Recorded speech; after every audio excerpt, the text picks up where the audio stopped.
Welcome to The Greener Way. I'm your host, Rose Mary Petrass, Senior Journalist at FS Sustainability.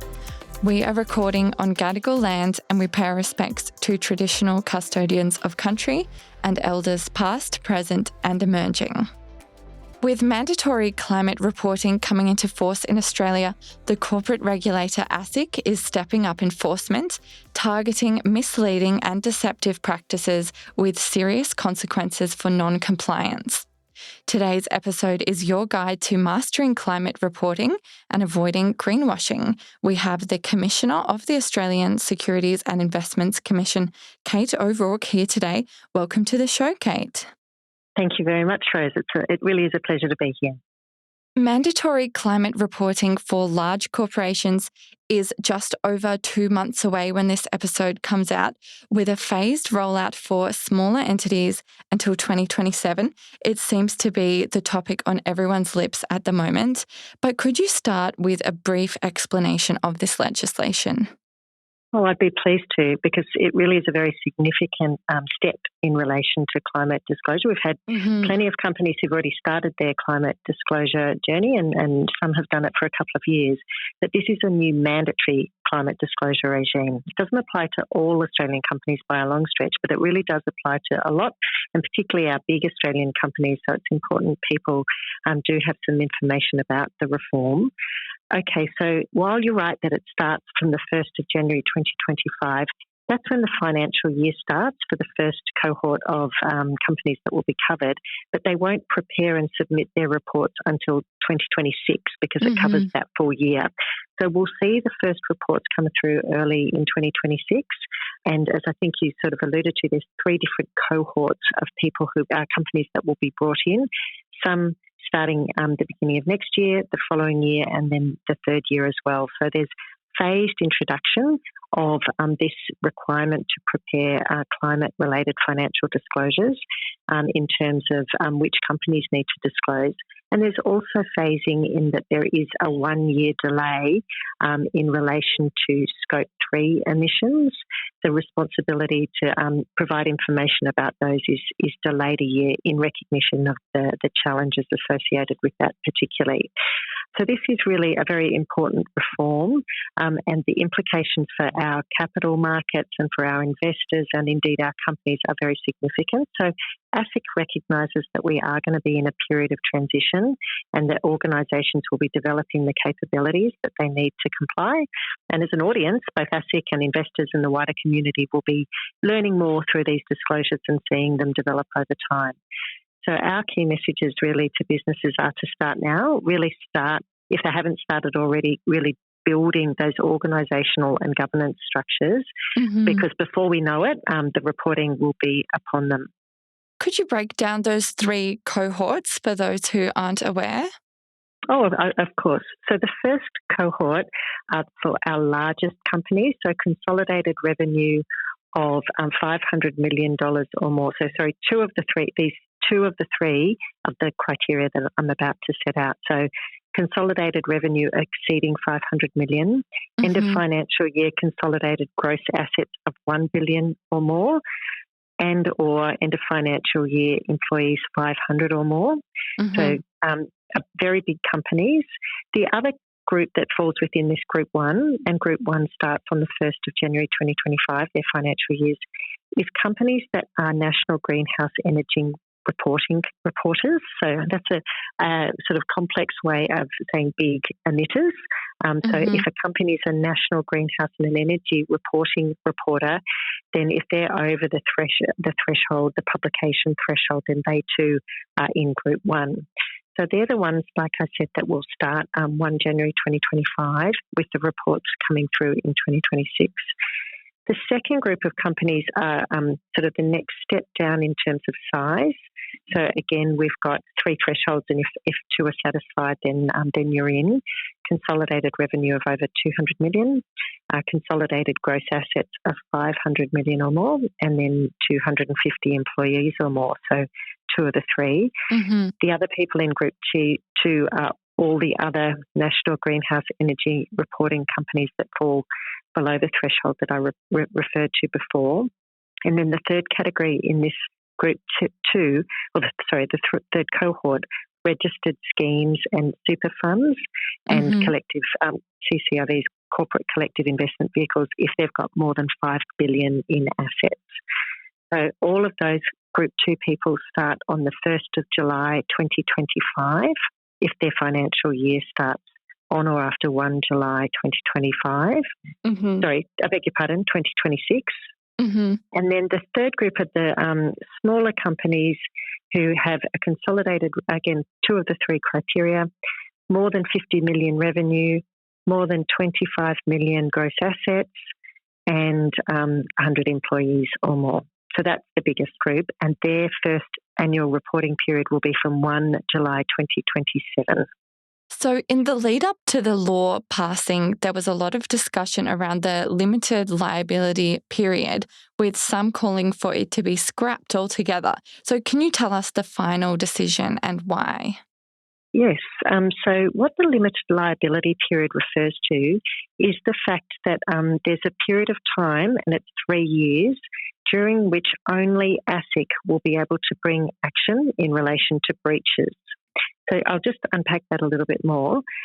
The idea being that there's a transition period, and during that period, companies will be preparing reports and filing reports.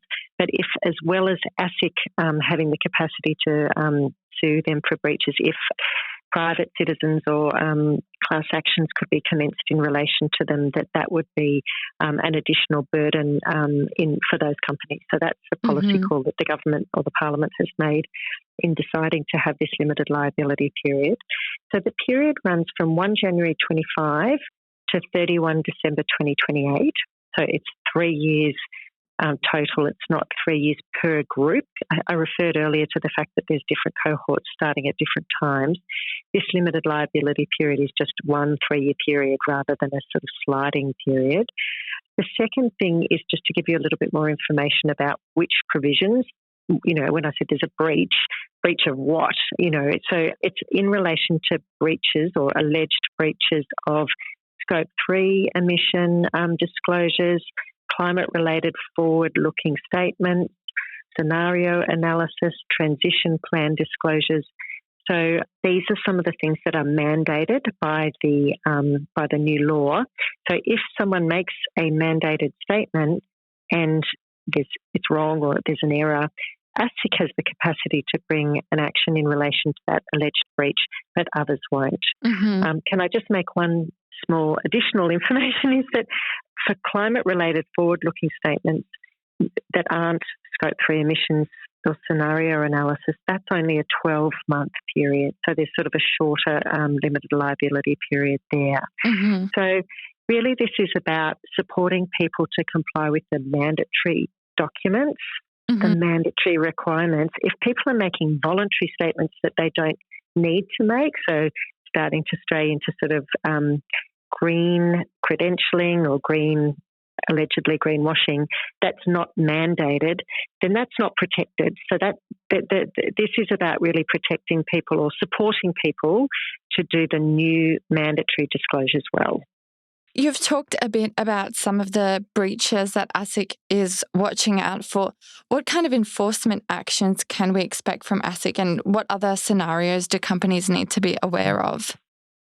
Thank you. So ASIC has said there's been a very high level of interest in ASIC's kind of enforcement approach in relation to this climate disclosure, because on the one hand, companies are feeling concerned about the challenges associated with meeting these requirements, but by the other hand, investors are very keen that the disclosures are high quality, and that's assisted if ASIC is standing by as the enforcement regulator. So what we've said is that we will take a pragmatic and proportionate approach to our supervision and enforcement in the early stages of this regime.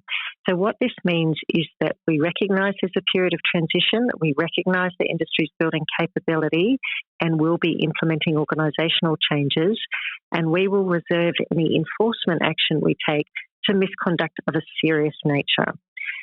So some of these requirements are novel, Some of them are more forward-looking than other parts of the corporate reporting landscape. There are going to be questions about getting the right data, getting the right people. So we know we are being supportive and educative as well, but it's important that we don't sort of put down and set aside our enforcement responsibilities. We're not doing so, but we are taking a pragmatic and proportionate approach to them. What do financiers need to know when they're looking at company reports? And how do you suggest they encourage investable companies to improve those reporting practices? There are investors who've been extremely engaged with the existing reporting. And as I mentioned earlier, there's some companies who've been underway with their reporting for a while.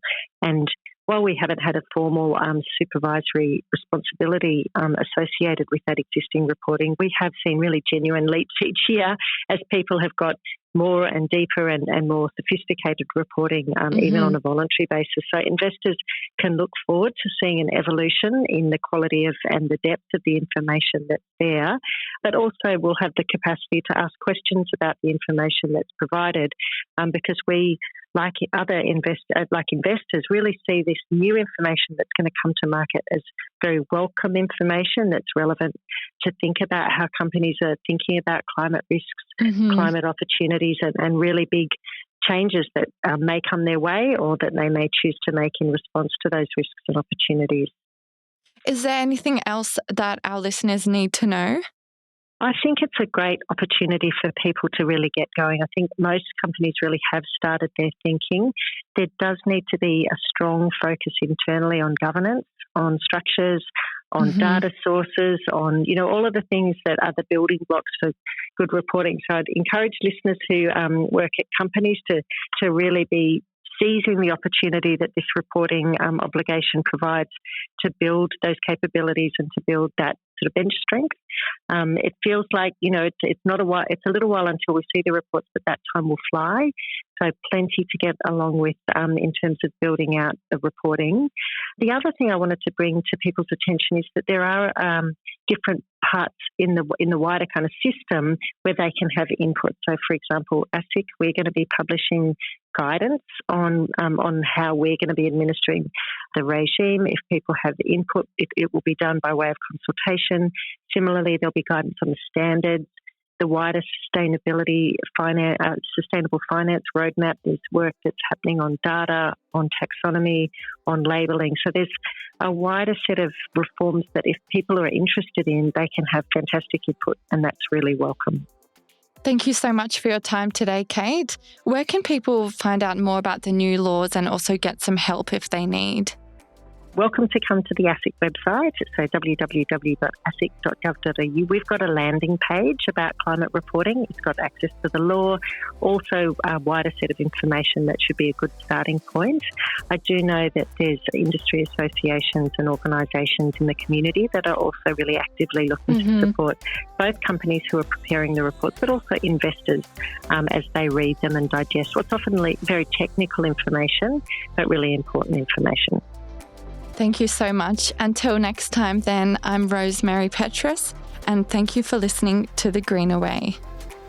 The Greener Way podcast is a product of FS Sustainability, a show about people, the planet, and investing in our collective future. All information in this podcast is for education and entertainment purposes only. The Greener Way podcast gives listeners access to information and educational content provided by discussing numerous financial sustainable options and our featured guests. It is not intended as a substitute for professional, legal, or tax advice. The hosts of The Greener Way are not financial professionals and are not aware of your personal financial circumstances. Before making any financial decisions, you should read the product disclosure statement and, if necessary, consult a licensed financial professional. For more information, head to the disclaimer page on the FS Sustainability website, fssustainability.com.au.